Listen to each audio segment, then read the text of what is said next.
Hello friends, नमस्कार मित्रांनो.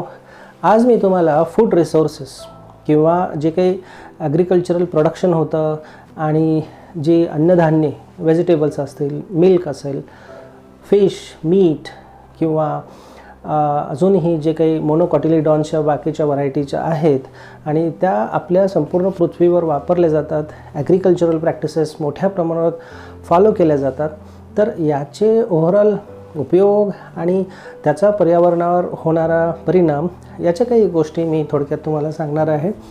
तर हजारो प्रकारच्या वनस्पती आणि काही ऑर्गॅनिझम्स हे आपल्या पृथ्वीवर आहेत. ते राहतात. वनस्पती वेगवेगळ्या डायव्हर्सिटीच्या आहेत आणि पण त्यातील फक्त 50 रफली म्हणजे आपण काउंट करू शकतो किंवा त्याच्या आतचा नंबर आहे अशा वनस्पती किंवा जे काही मीट किंवा फिश रिलेटेड त्याच्या काही स्पेसीज असतील, ठराविकच स्पेसीज आपण संपूर्ण पृथ्वीवर जास्तीत जास्त प्रमाणात अन्नाचा भाग होतात किंवा अन्न घटक म्हणून वापरले जातात. मी तुम्हाला इथं सांगेन की व्हीट आहे, राईस व्हरायटी आहे, पोटॅटो, शुगरकेन, ज्वार, बाजरी किंवा सॉर्घम आहे किंवा काही कडधान्ये, पल्सेस आहेत.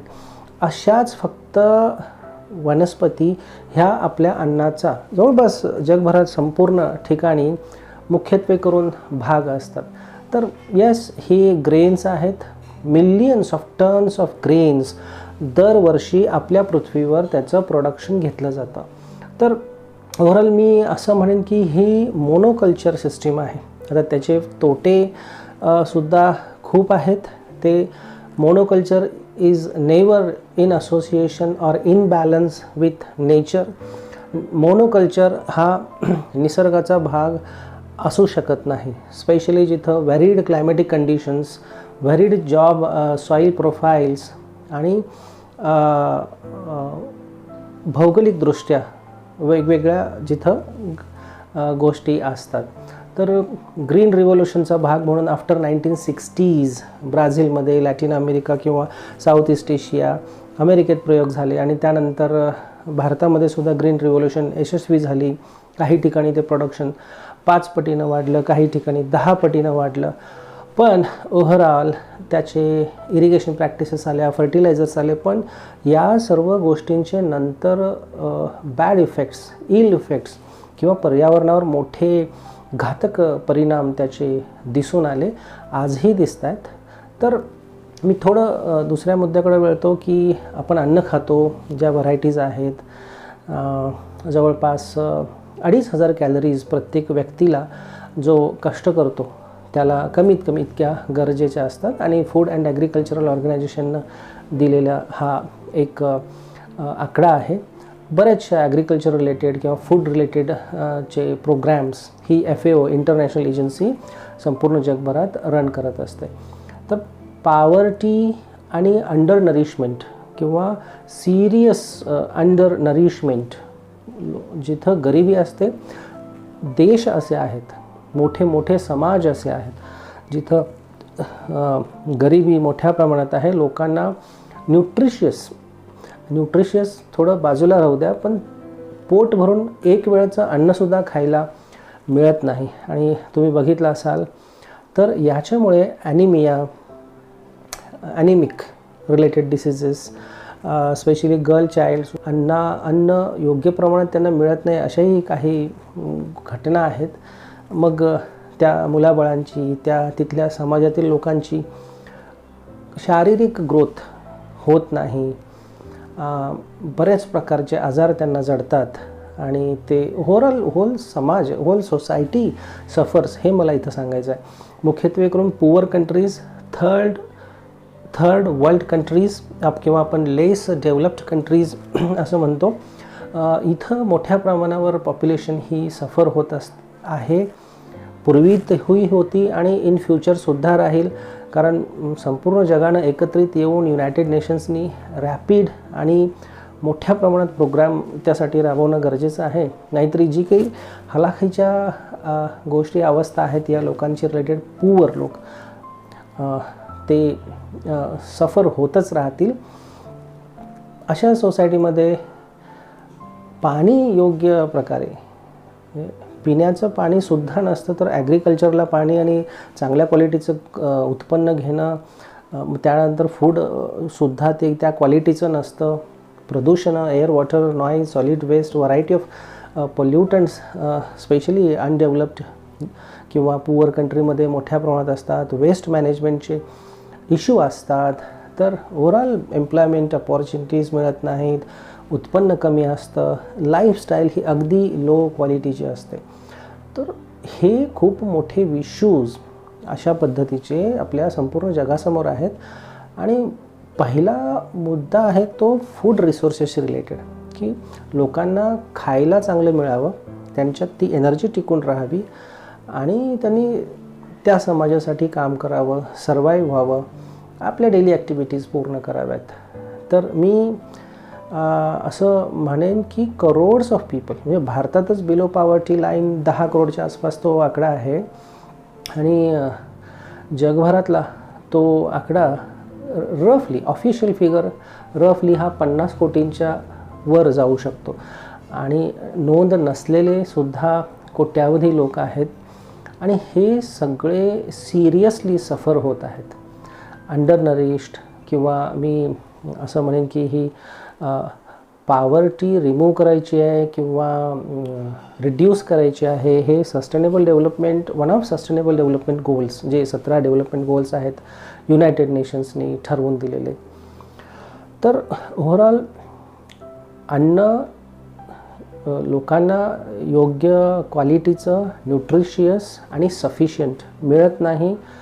जगभरातून मोठे मोठे प्रोग्राम्स इम्प्लिमेंट केले जातात, तरीसुद्धा इश्यूज आहेत. जेनेटिकली मॉडिफाईड ऑर्गॅनिझम्सबद्दलचे इश्यूजसुद्धा खूप वेगळे आहेत.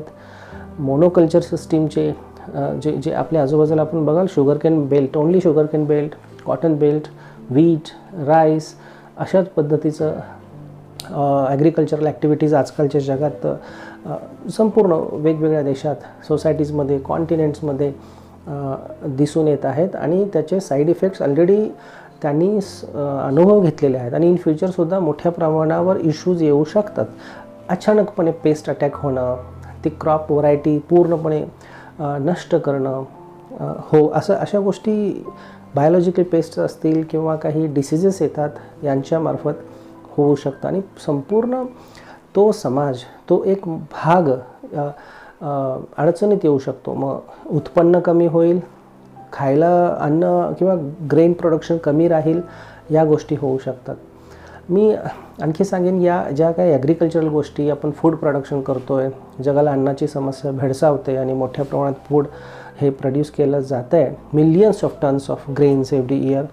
तर ह्याच्यामुळं पर्यावरणावर मोठे वाईट परिणाम दिसून येत आहेत आणि हे एक्स्ट्रीम आहेत, आजकाल एक्स्ट्रीम आहेत.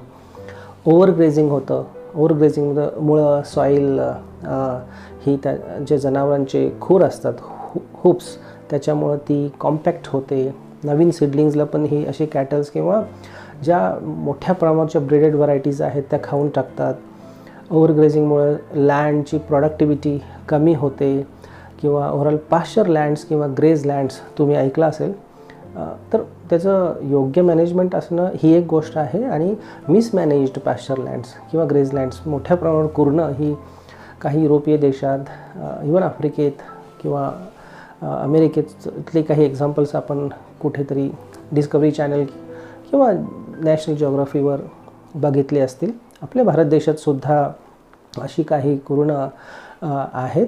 तर ओव्हरऑल मी म्हणेन की carrying capacity of the land याच्या पलीकडं ओव्हरग्रेझिंग झालं तर त्या इकोसिस्टीमला चांगलाच धोका पोहोचू शकतो. तर आणखी मी सांगेन की पेस्टिसाईडचा मोठ्या प्रमाणावर वापर केला जातो आणि यामुळं बायोमॅग्निफिकेशन, बायो ट्रान्सफॉर्मेशन त्याच्या अगोदर होतं आणि ॲक्युम्युलेशन. तर मी वरून खाली आलो, तर या गोष्टी ॲक्युम्युलेशन, ट्रान्सफर होतं आणि मग मॅग्निफिकेशन होतं आणि टॉप कॉर्निओर्स जे आपल्या इकोसिस्टीममध्ये आहेत त्यांच्यावर इफेक्ट होऊ शकतो. तर आणखी पुढचा एखादा जर इफेक्ट मी सांगायचं म्हटलं तर तो आहे इंट्रोड्यूस्ड व्हरायटीजचा किंवा ब्रीडेड व्हरायटीजचा. याच्यामुळं ज्या वाईल्ड व्हरायटीज आहेत, लोकल व्हरायटीज आहेत, त्या नष्ट झालेल्या आहेत आणि इन फ्युचर ज्या उरल्या सुरल्या आहेत त्यासुद्धा नष्ट होऊ शकतील. स्पेशली जेनेटिकली मॉडिफाईड जे ऑर्गॅनिझम्स किंवा ज्या प्लांट व्हरायटीज आहेत त्याच्यामुळं धोके आहेत. त्याचे काही बेनिफिट्सही आहेत, पण पर्यावरणावर धोके किंवा त्याचे ड्रॉबॅक्स, इफेक्ट्स हे आपण योग्य प्रमाणे जाणून घेतले पाहिजेत बिफोर यूज ऑफ इट. आणि ऑफिशियली भारतामध्ये GMOज हे अलाउड नाही आहेत माझ्या माहितीप्रमाणे. यानंतर जमिनीची सुपीकता, फर्टिलिटी ऑफ द लँड ही कमी होते बिकॉज आपण सारखं number of times without crop rotation monoculture system follow केल्यामुळं न्यूट्रिएंट इम्बॅलन्स तो होतो. हाय इल्डिंग व्हरायटीज आपण घेतो, जमिनीचे न्यूट्रिएंट्स पूर्णपणे शोषून घेतले जातात आणि आपण फक्त मॅक्रो न्यूट्रिएंट्स वरून ॲड करतो आणि ओव्हरऑल मायक्रो न्यूट्रिएंट्सचा इम्बॅलन्स अशा जमिनीमध्ये कमी होतो. आणि हा जवळपास सगळीकडे झालेला आहे आणि त्याचे इफेक्ट्स दिसत आहेत आपल्याला. जे काही नॉन टार्गेट स्पेसीज आहेत त्या पेस्टिसाईडच्या यूजमुळे मरून जातात. त्यांचं निसर्गामध्ये मोठा रोल असतो. तुम्ही फूड चेन, फूड वेब किंवा इकोलॉजिकल बॅलन्स, इकोसिस्टीम कशा फंक्शनिंग करतात याचा जर अभ्यास केला असेल तर तुम्हाला या गोष्टी चांगल्या कळून येतील. आणखी आपण जेव्हा पेस्टिसाइड्स वापरतो तेव्हा सुपर पेस्ट तयार होऊ शकतात. त्या पेस्टिसाइडला रेझिस्ट करणाऱ्या पेस्ट्स आणि असे एक्झाम्पल्स, अशी उदाहरणं आपल्या समोर आलेली आहेत वेगवेगळ्या समाजांमध्ये, वेगवेगळ्या देशांमध्ये. सॉईल इरोजन हा एक मोठा इश्यू आहे. नॅचरलिटी ऑफ दी स्लोप किंवा ते जॉग्राफिकल एरियाची नॅचरल कंडिशन मोनोकल्चर सिस्टीममुळे आपण बिघडवून टाकतो. यानंतर आहे की ओव्हर यूज ऑफ मिसमॅनेज्ड इरिगेशन होतं, त्याच्यामुळं सॅलिनिटी होऊ शकते. जे काही जमिनीच्या खाली सॉइल्स असतात, न्यूट्रिएंट्स असतील किंवा अनवॉन्टेड जे फर्टिलिटी रिड्यूस करतात, असे एलिमेंट्स सॉईलच्या वरच्या थरात येऊन ॲक्युमुलेट होतात. डिफॉरेस्टेशन ऑलरेडी मोठ्या प्रमाणात या ॲग्रिकल्चरल ॲक्टिव्हिटीजमुळे झालेलं आहे. न्यूट्रिएंट्सचा लॉस होतो. तर ॲग्रिकल्चरसाठी आपण लँड्स वापरतो, त्या स्लोप किंवा प्लेन केल्या जातात आणि ओव्हरऑल फ्लॅश फ्लडचा धोका अशा आर्टिफिशियल सिस्टीम्सना, ॲग्रिकल्चरल सिस्टीमच्या बाबतीत बोलतो मी, त्यांना हा नेहमीच असतो. यानंतर लँड डिग्रेडेशन, जमीन सॅलिनिटी आहे, वॉटर लॉगिंगचे इश्यू आहेत. मोठ्या प्रमाणात आपण पाण्याचा वापर करतो, ग्राउंड वॉटर अपलिफ्ट केलं जातं, ग्राउंड वॉटर कंटॅमिनेशन होतं. तर हे सगळे इश्यूज या ॲग्रिकल्चर सिस्टीमशी असोसिएटेड आहेत. मी आणखी काही 2-3 पॉईंट्स तुम्हाला सांगेन की काही स्पेसीज अशा असतात ॲग्रिकल्चर सिस्टीममध्ये ज्या ब्रीडेड व्हरायटी असतात, इंट्रोड्यूस्ड व्हरायटीज असतात किंवा त्या इतर ठिकाणाहून आणलेल्या असतात. प्रॉडक्टिव्हिटी जास्त यावी, नफा जास्त मिळावा आणि मग याच्यामुळे तिथल्या लोकल इकोसिस्टीमवर इफेक्ट होतो. स्प्रेड ऑफ डिसीजेस किंवा हा एक भाग त्याचा आहे. आणखी मी सांगेन की over use of fertilisers and nutrients वापरल्यामुळं, स्पेशली फॉस्फेट्स अँड नायट्रेट्समुळं युट्रॉफिकेशन ही प्रोसेस घडून येते. नॅचरल रेट ऑफ युट्रॉफिकेशन जास्त असतो, पण खूप मोठ्या प्रमाणात न्यूट्रिएंट्स पाण्यामध्ये आल्यामुळे फक्त अल्गल स्पेसीज किंवा इकॉर्नियासारख्या, पिस्टियासारख्या स्पेसीज, अझोलासारख्या त्या ग्रो होतात आणि कंप्लीट इकोसिस्टम फंक्शनिंग आणि balance of that water bodies, near by water bodies हा होतो बॅलन्स बिघडून जातो. तर मी आणखी असं म्हणेन की या ॲग्रिकल्चरल प्रॅक्टिसेसवर पॉलिसीजच्या मार्फत फ्रेमवर्क असली पाहिजे आहे, पण ती स्ट्रिक्ट इम्प्लिमेंटेशन होती की नाही याकडे लक्ष दिलं पाहिजे. त्यानंतर रिन्युएबल एनर्जी रिसोर्सेसचा वापर वाढला पाहिजे, कारण overall upliftment of ground water आणि डिझेलचा ओव्हरवापर सबसिडीज दिल्या जातात, त्याच्यामुळे एअर पोल्युशन मोठ्या प्रमाणात होतं, झालेलं आहे पूर्वी, इन फ्युचर अजूनही होतं आहे. त्याच्यावर योग्य कंट्रोल आला पाहिजे. कारण आजकाल आपण क्लायमेट चेंज किंवा कार्बन डायऑक्साईड रिडक्शन याच्या बाबतीत खूप बोलतो आहे. तर ज्या प्रॅक्टिसेस आपण करतो आहे त्या सस्टेनेबल आहेत की नाहीत, स्पेशली आजकाल आपण ऑर्गॅनिक फार्मिंगच्या बाबतीतसुद्धा बोलतो आहे. तर आयडियल तशा त्या दूर असतात, पण स्टँडर्ड गोष्टी सर्वांनी एकत्रित येऊन अंडरस्टँड करून प्रत्येक भागामध्ये काही पॉलिसीज ठरवून इम्प्लिमेंट करणं ते गरजेचं आहे. तर सेंट्रल गव्हर्मेंट असेल, स्टेट गव्हर्मेंट्स असतील, याच्यामध्ये त्यांचे कंटिन्युअस एफर्ट्स असतात. पण ग्राउंड लेवलला काय कंडिशन आहे हे अतिशय महत्त्वाचं आहे.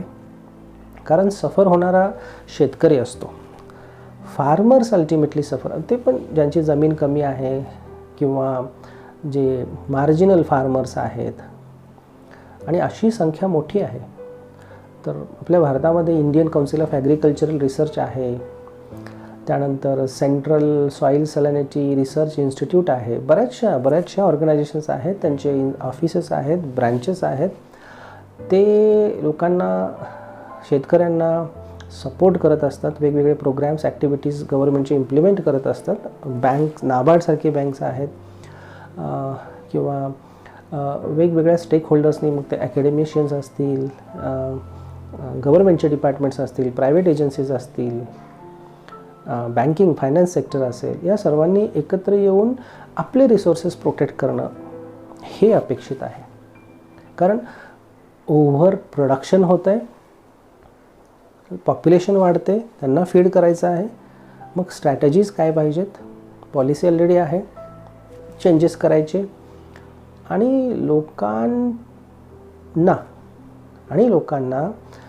योग्य मार्गदर्शन करून त्यांच्याकडून काही गोष्टी आपल्या समाजातल्या त्या करवून घ्यायच्यात.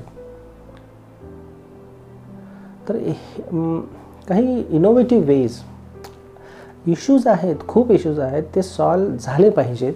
मग इनोव्हेटिव्ह वेज, प्रॅक्टिसेसची गरज खूप आहे. आणि तरच आपण मग सस्टेनेबिलिटीच्या दृष्टीनं आपली वाटचाल ही पॉझिटिव्ह आहे, योग्य प्रकारे आहे, हे आपल्याला कळून येईल त्याच्यानंतर. तर एवढं बोलून मी आजचा टॉपिक संपवतो. पुढच्या वेळेला मी असंच एखादा टॉपिक घेऊन तुमच्यासमोर येईन. Thank you very much. Bye bye.